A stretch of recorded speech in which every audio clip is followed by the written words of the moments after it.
ലോക ടൂറിസം ദിനത്തിൽ tourism and sustainable development എന്ന മുദ്രാവാക്യം ഉയർത്തിപ്പിടിച്ചുകൊണ്ടാണ് അൽ ഹിന്ദ് അക്കാദമി കോഴിക്കോട് നഗരത്തിൽ ഒത്തുചേർന്നത്. ടൂറിസം ഒരു നശീകരണ സംഭവമല്ലെന്നും അത് പരിസ്ഥിതിയെയും നമ്മുടെ നാടൻ കലകളെയും സംസ്കാരത്തെയും സംരക്ഷിക്കുന്നതാണ് എന്നുള്ള സന്ദേശമാണ് അൽ ഹിന്ദ് അക്കാദമി മുന്നോട്ട് വയ്ക്കുന്നത്.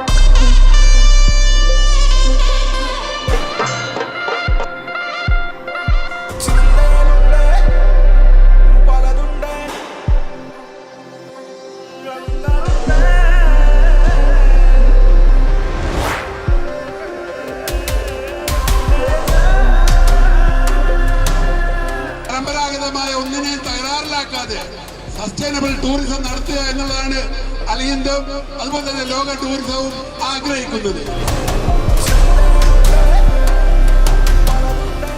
ലോകമെമ്പാടും നടക്കുന്ന ടൂറിസം ആഘോഷ പരിപാടികളോടൊപ്പം അണിചേർന്ന് അൽ ഹിന്ദും ചേർന്നിരിക്കുകയാണ്.